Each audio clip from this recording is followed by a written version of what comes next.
Kalau Anda adalah orang yang beriman, maka pasti ujian itu lazim akan terus menyelimuti orang yang beriman. Yang pertama, saya bawakan ayat-ayat yang insya Allah antum semua sudah faham sehingga nanti pulang bisa difahami dengan mudah. Yang pertama,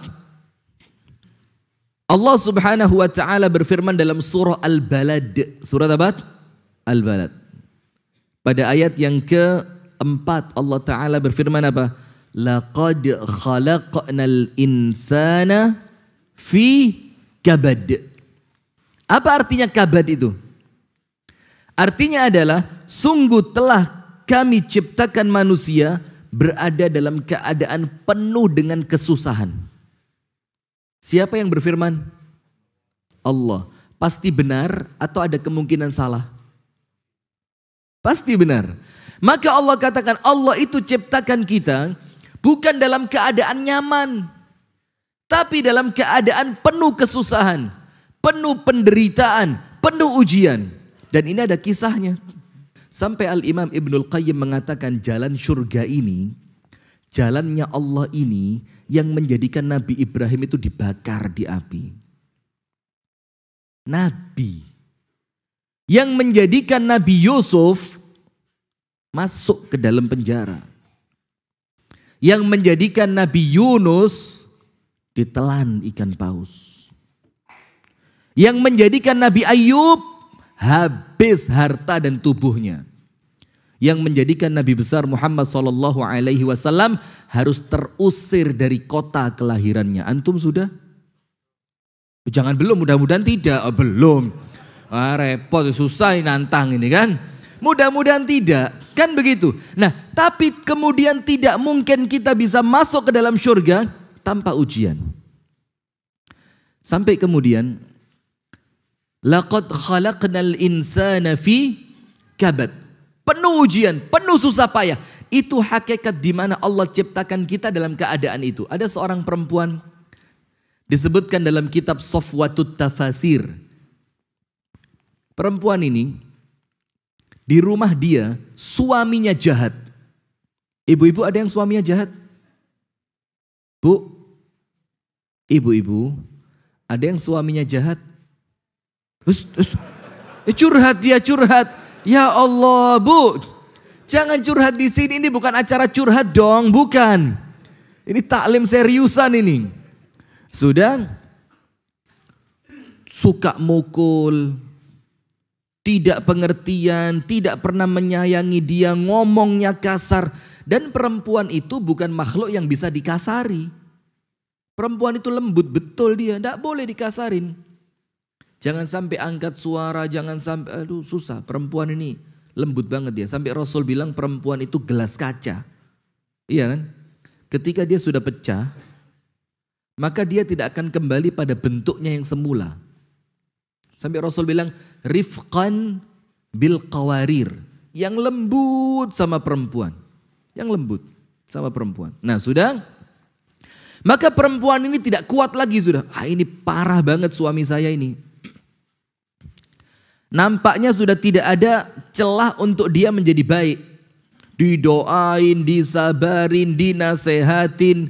Nampaknya susah sudah. Memang wataknya dia sudah apa? Keras. Maka apa yang terjadi?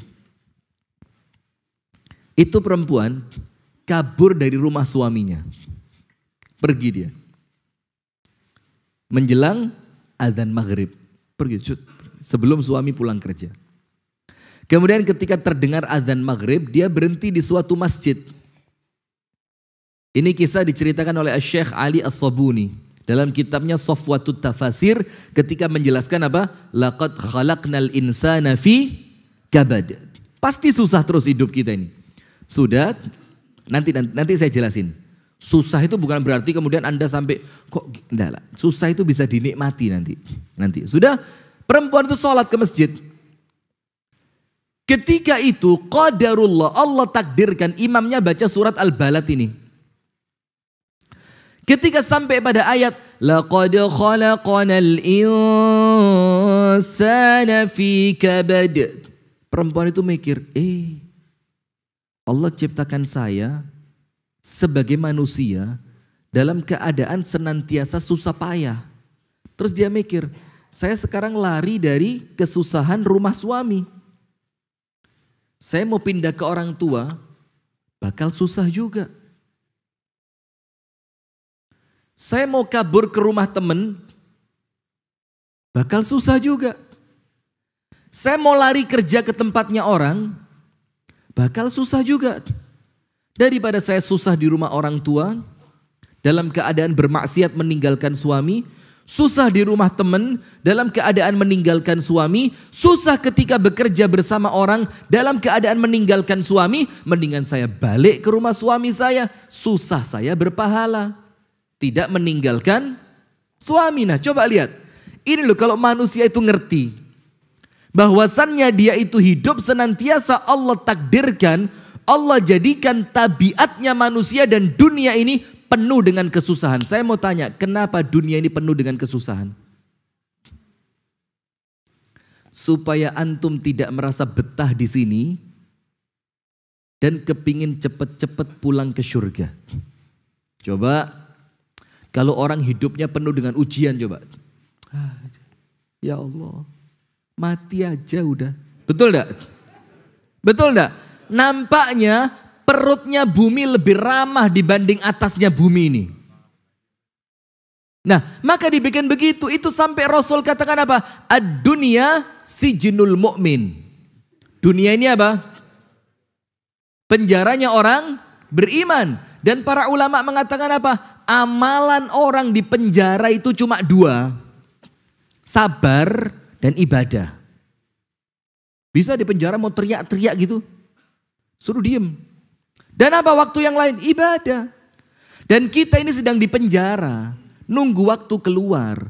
Supaya nanti waktu keluarnya enak, kita mau ibadah di sini. Kita mau sabar di sini. Nah, itulah hakikat dunia ini hadirin. Nah, maka sekarang begini.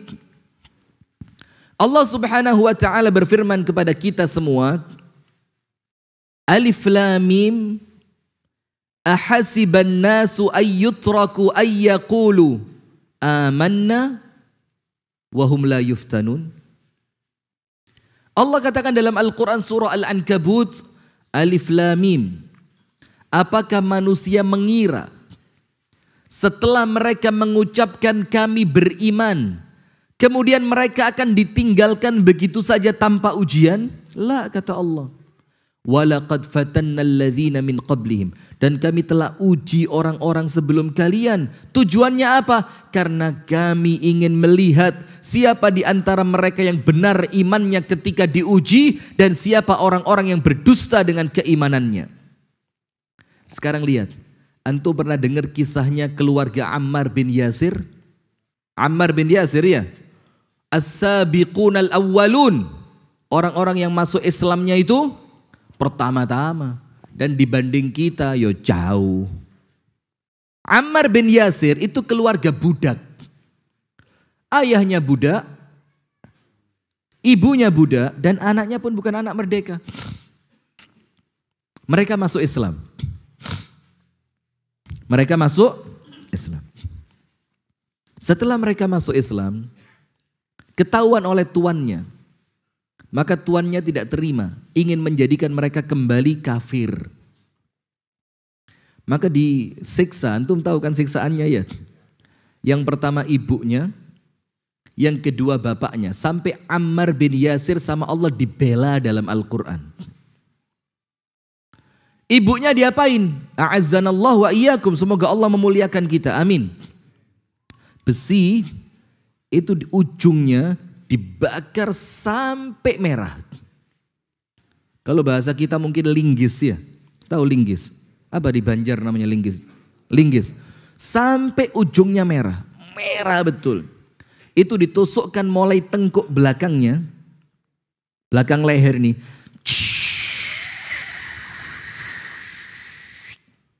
Sampai keluar di kemaluan bagian depannya. Dan itu tidak menjadikan dia murtad dari agama Islam. Kemudian Yasir, ayahnya Ammar, bagaimana diujinya? kaki kanan diikat kuda ke sebelah kanan, kaki kiri diikat kuda ke sebelah kiri. Dan itu tidak langsung dipukul lari kudanya, tidak. Ditarik pelan-pelan. Wih, mau coba? Hah? Sampai terputus kakinya dan tubuhnya menjadi dua. Tubuhnya menjadi dua. Lalu si Ammar ini, anak kecil ini, dia ketakutan. Maka Ammar mengatakan apa? Saya kembali ke agama nenek moyang saya. Karena ketakutan tapi hatinya penuh dengan keimanan kepada Allah. Apa Allah bela Ammar dalam Al-Quran? Illa man ukriha wa qalbuhu mutmainnun bil iman. Kecuali orang-orang yang terpaksa mengucapkan kalimat itu, sementara hatinya penuh dengan keimanan. Saya mau tanya, ketika keluarga Ammar diuji dengan ujian seberat itu, Rasulullah kan lewat di depannya. Apa bantuan Rasul untuk mereka?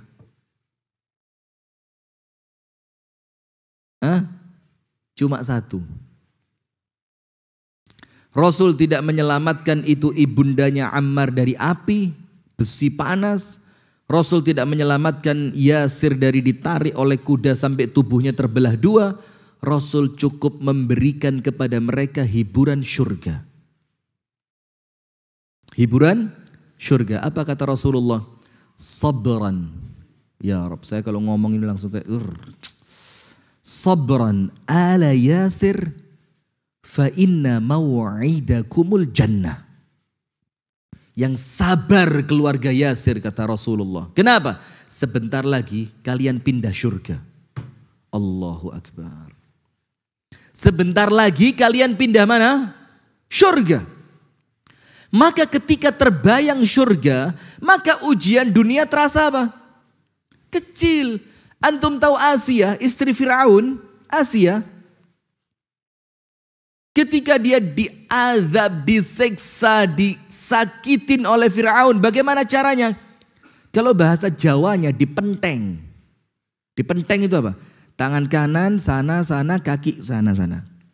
Seperti orang habis motong kambing, kemudian kulitnya diikat ujung-ujungnya itu loh. Itu namanya apa bahasa Indonesianya? Dibentangkan. Kayak layangan putus saja. Dibentangkan gitu ya. Jadi tangan kanan ke sebelah sana, tangan kiri ke sebelah sana, kaki kanan ke sebelah sana, kaki kiri ke sebelah sana. Di empat begini. Gini. Dan itu diikat sama tali di tengah panasnya padang pasir, di teriknya matahari siang. Ditempelin tubuhnya. Di atasnya dikasih batu panas. Perempuan lo ini. Nggak cengeng. Nggak cengeng. Nggak pakai. Kuat dia. Karena dia tahu ini ujian iman. Allah bilang tidak mungkin kamu ngomong beriman kemudian tidak diuji. Nggak mungkin. Nggak mungkin. Kemudian apa? Sama Fir'aun dipukul. Dipukul lagi. Setiap kali pukulan Fir'aun itu mengenai tubuh Asia. Antum tahu? Ibtasamat. Asia tersenyum. Terus Fir'aun bilang apa? Pantes tidak mau nyembah saya. Gila. Gila. Diseksa malah senyum. Fir'aun tidak tahu. Dia berdoa kepada Allah. Bertawassul kepada Allah. Apa yang dia ucapkan? Rabbi bnili indaka baitan fil jannah. Wa najjini min fir'auna wa amalihi. Wa najjini minal qawmidh zalimin. Ya Allah, kata Asia tadi. Ketika dia disiksa itu. Ya Allah, bangunkan untukku di sisimu ya Allah. Satu rumah di surga. Dan selamatkan aku dari Fir'aun, bala tentaranya, dan selamatkan aku dari orang-orang yang zalim. Antum tahu? Ketika Asia dipukul sama Fir'aun, itu Allah bukakan pintu langit. Kemudian Allah bilang kepada Asia apa? Rumahmu di surga sudah selesai. Sebentar lagi pindah. Coba antum lihat. Bagaimana ini? Terus antum kepingin hidup nyaman-nyaman begini terus masuk surga begitu? Surganya siapa, Pak? Surga itu mahal. Tidak pernah maksa diri untuk bersedekah dengan jumlah yang fantastis. Tidak pernah memaksakan diri pergi jauh dari rumah dalam rangka mencari ilmu. Tidak pernah memaksakan diri capek sholat malam ibadah kepada Allah. Tidak pernah memaksakan diri perut terasa lapar karena kepingin mendapatkan ridhonya Allah. Tidak pernah memaksakan diri sabar atas gangguan orang lain untuk mendapatkan cintanya Allah. Terus mau masuk surga. Apa Allah bilang dalam Al-Quran? Am hasibtum an tadkhulul jannah. Apakah kalian mengira bakal masuk surga? Semurah itukah surga? Walamma ya'tikum mathalul ladzina khalau min qablikum. Padahal belum datang kepada kalian ujian yang Allah telah datangkan kepada orang-orang sebelum kalian. Massathumul ba'sa'u wadh-dharra'u wa zulzilu. Mereka ditimpa peperangan, mereka ditimpa penyakit, mereka ditimpa kesulitan. Wa zulzilu. Apa zulzilu itu? Bumi itu sama Allah seakan-akan digoncangkan di bawah mereka. Setiap ada bumi yang dipijak, seakan-akan bumi itu tidak ramah kepada mereka. Sampai apa yang terjadi? Hatta yaqular rasul. Sampai Rasul manusia paling sabar. Walladzina amanu ma'ah. Dan orang-orang beriman para sahabat Nabi yang bersama Nabi Muhammad mengatakan apa? Mata nasrullah, ini pertolongannya Allah kapan datangnya? Saking beratnya ujian. Langsung sama Allah dijawab, ala inna nasrallahi qarib. Ingat kata Allah, pertolonganku itu dekat. Lah, terus mana mungkin kita mau membeli surga yang surga itu semuanya ada dengan harga yang murah, tanpa mau diuji? Maka kita itu di dunia hadirin tidak ada seorang pun di antara kita yang dapat 100%, tidak ada. Nikmat 100% ada? Ada orang kaya raya, mungkin badannya sehat walafiat, mungkin istrinya Masya Allah bisa jadi diuji dengan anak. Ada lagi sebaliknya, kaya raya, sehat walafiat, anaknya baik, diuji dari istri. Ada orang Masya Allah anaknya baik, istrinya baik, sehat walafiat, mungkin kekurangan harta. Ada orang kaya raya, istrinya baik, anaknya baik, mungkin tubuhnya sakit. Itulah hakikat dunia ini. Karena apa? Ad-dunya lan yu'tika kulla syai'. Dunia ini tidak mungkin memberikan kepada Anda semuanya. Kenapa? Karena semuanya Allah akan kasih kelak di surga.